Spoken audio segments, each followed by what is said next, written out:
Yo guys, welcome back. A couple of days ago, Scott Gandhi made a tweet asking for suggestions for things to be changed about Strikeout and Demolition. Some of the ideas in here are really good, and some not so much. But we're going to go through and check a couple of them out. Maybe some of these we'll see in the game in the future. If you guys want to come hang out, then I stream on Twitch almost every day. The link is in the description. It'd be great to see some of you there. But let's not waste any more time. Let's get straight into the video.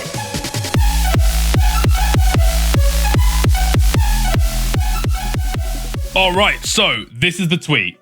What's one thing you'd like to see changed or added to Strikeout or Demolition? Ranked included. Of course, coming from the lead developer, this tweet got quite a lot of engagement. 224 replies in here.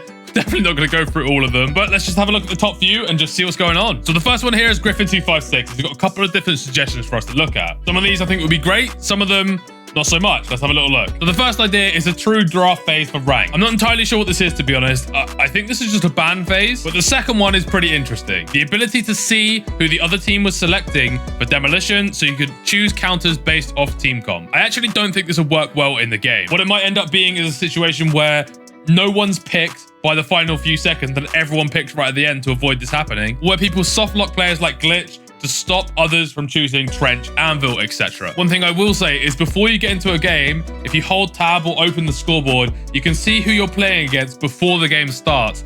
That needs to be fixed. If you're playing against a player that you know and you know they play a very good Anvil, say, you ban Anvil. That's pretty much it. Either that or it should display the players for everyone to see without using this weird menu feature. This one I quite like though.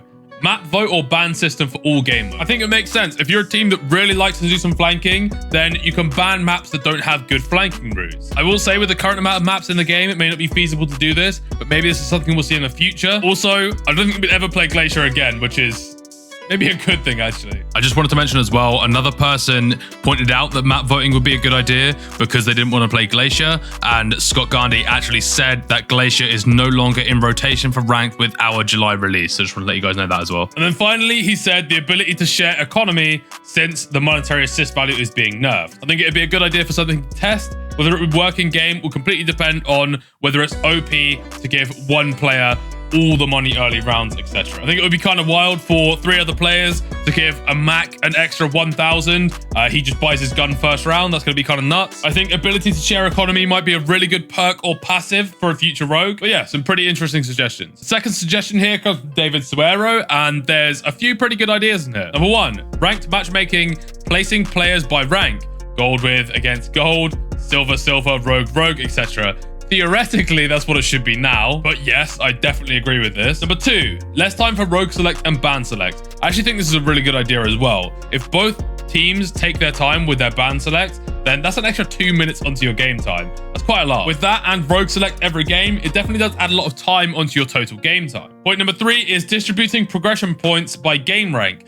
First player doesn't get the same progression points as the last, like the screenshots. And we got some brilliant screenshots here that kind of detail that. In this, he's got the player that is top of the leaderboard getting the most RP from a win, the player that is bottom of the leaderboard getting the least RP from a win. On the enemy team, the player that is top of the leaderboard loses the least, whereas the bottom of the leaderboard on the losing team loses the most RP. As well as this, if you leave, you get minus 100 RP, which I think is a little bit steep, but minus something definitely would be a good idea. And if you team kill / suicide, you get -1 as well. This is a really interesting suggestion, so let's unpack it and see what's going on here. So one thing that I do want to mention with this leaderboard style of point system is that in this screenshot here is a perfect example. Kestrel is number 1 on the leaderboard. She did get the most downs, she got considerably less assists, and she got 1 less elimination. Without the extra 18,000 she would have gotten for her downs, she would have been 2nd on the leaderboard. So if this was going to happen, Kestrel would need to have a rightful place on the leaderboard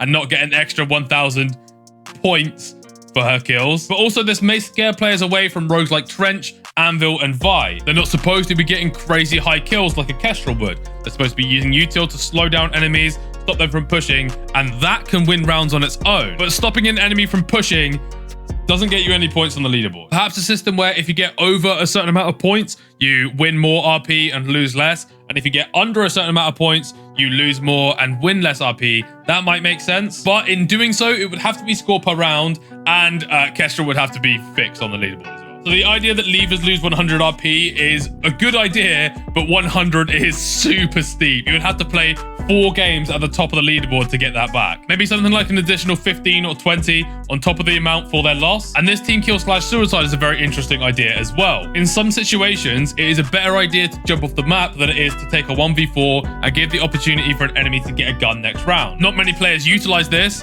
because it's a pretty sweaty tactic, but no one's going to utilize it if they're going to lose RP for it. They could do something where the 3rd suicide you lose 1 RP, 2nd you lose 2 RP, etc. And team killing could be difficult as well. I've had situations where I've thrown a Molotov at the ground and my team has just deliberately gone and stood in it so that I lose money. I mean, that's funny, but if I was about to lose 4 RP for that, maybe not. There are some very good ideas in here though, and hopefully something for a company to work with. Then we have Clinix 9 with a very good point. I want to see a reward system other than ranks for ranked.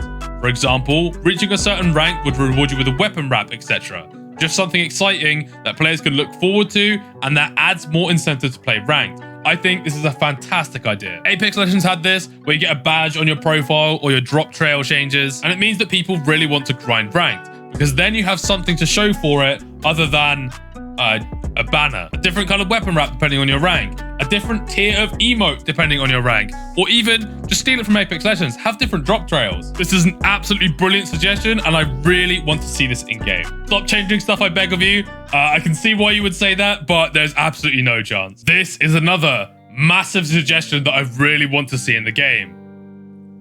Theater mode. This would be great for people to clip stuff. It'd be super useful for Rogue Company so that they can see exactly what happens when a bug occurs, and it'd be great for competitive so that they can see exactly where their strats are going wrong. I think universally, everyone in the community would absolutely love this feature. And then we have a more robust system of dealing with people who join games then leave after a single death. Sick of going into games with 2 friends, the solo on our team dies and instantly leaves, leaving a 3v4. 100% this is a massive issue. They are working on fixing it though. I have a video speaking about that. I've linked it in the card just up here. Feel free to click on that if you would like to. As Scott says, we're addressing this starting with our July patch. But that's going to do it for today. A little bit of proof that Twitter isn't entirely a cesspit anyway. I would be very interested to see if any of these ideas make it into the game. If you use Twitter, make sure to follow me, but definitely make sure to subscribe, and I'll see you in the next one.